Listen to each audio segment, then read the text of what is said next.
Hello everyone, welcome back to the Quad Method. Today we're going to be talking about how to make your flam-arounds a little more interesting. So to do that, we're going to have to talk about two different kinds of flam-arounds. And by no means is this a universal definition, this is just kind of how I like to categorize my arounds.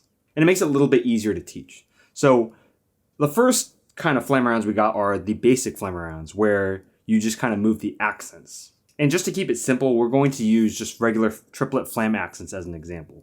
But with stock or basic flam-arounds, you usually just move the accents, whether you do inside accents or outside accents or crosses. Sometimes you can go up to Spock. Those are usually your stock kind of basic rounds. And a great example of the basic flam-arounds is Flamus, which is a pretty popular Vanguard exercise.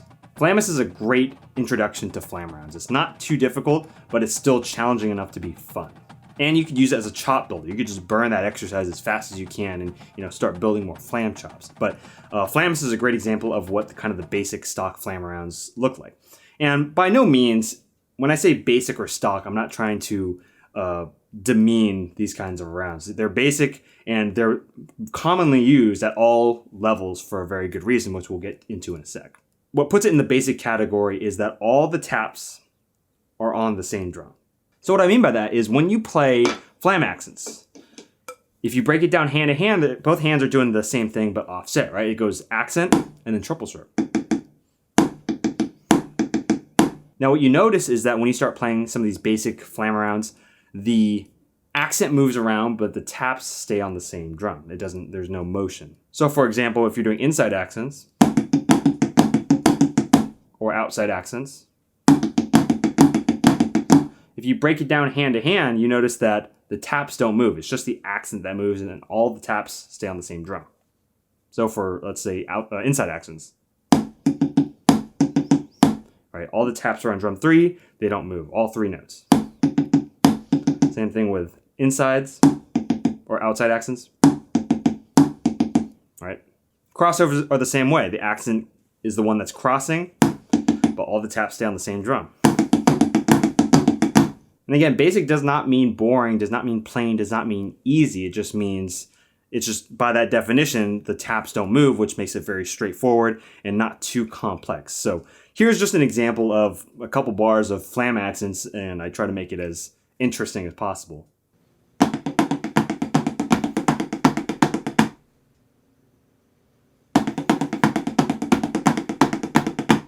So even though they're basic rounds and the taps aren't really moving, you can still make it look interesting using crossovers and different kinds of motion. But sometimes it doesn't give us the freedom of motion that we really want, or we want to do something more. Or you're looking to get to that next level of rounds, and this is just kind of where you get stuck at. So now we get into our second kind of flam-arounds, which is basically what we're talking about today, which are the moving grace note arounds. I did not coin the term, and this is not a universal way to talk about arounds, but just for the sake of splitting the two kinds of arounds apart, I'm just going to call these moving grace notes. Now the reason I call them moving grace notes, or the reason why people call them moving grace notes, is because this time the taps are moving around, and the note that represents the grace note is also doing some kind of motion. So like before, we're talking about playing flam accents, you have that triple stroke at piano.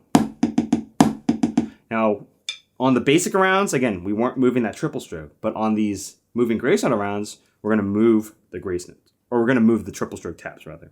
Now, there are a lot of different kinds of rounds you could do with that triple stroke, which I'll give you some examples here. So, if you're just playing triple strokes in general, you can do a lot of things with it, right? You can go outwards across 2 drums. You can go across 3 drums. Go inwards, same thing. You could also do what I like to call elastics. And you could also do little pushes where you just move the 3rd note. And then everything else in between. You can go kind of down the drums, where you go, it's like an uneven elastic where you go small then large. In any case, you can do a lot of different things with triple strokes. Now, the secret is, how do you do those same kinds of rounds at piano? And that's kind of experimentation for you to figure out as you find out different ways to play flams. So I came up with a simple exercise that you guys can find on the website as a PDF. But this is just kind of like a very easy introduction to moving grace note rounds, where it has all the different kind of triple stroke motions in there. as it pertains to flams. And it's going to kind of get you moving around the drums a little bit. So check it out.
Looks a little bit more interesting, right? There's a little bit more motion going on. You know, the crossovers look a little bit more fluid.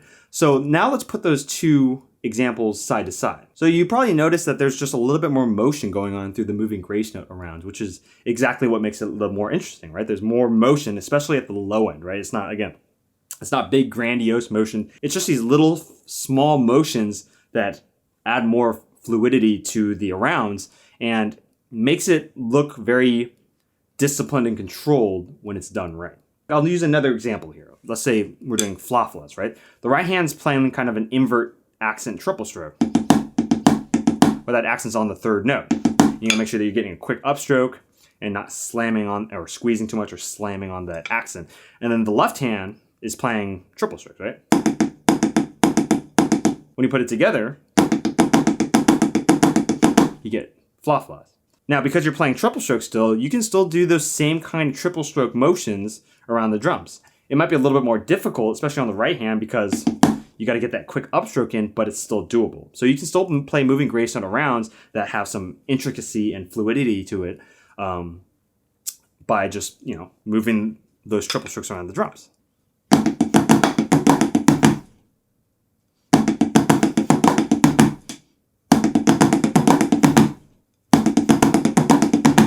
So start with simple things. Start with like flam accents and flam taps, and just try to figure out how you can move those taps, how you can move those triple strokes and double strokes around to make something interesting. And don't be afraid to try different crossovers and see how you can get your taps under an accent or how you can get your accent over a tap. One of the things I like to do is, instead of leading with the top hand, which is what most arounds and what most people do, where they go, the top hand is the one that's moving over.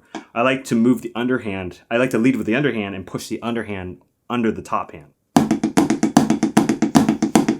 I definitely like to see piano arounds or just lower controlled, very disciplined motions. It just looks more interesting. It looks more controlled, and there's a sense of confidence to it rather than like doing big, crazy motions. And that's why I love doing these types of flam arounds, because it forces you and it teaches you how to control your taps, how to move the taps around, and how to, articulate while you're doing all these small little pushes and pulls. Now that leads me into why you don't see these kinds of arounds very often.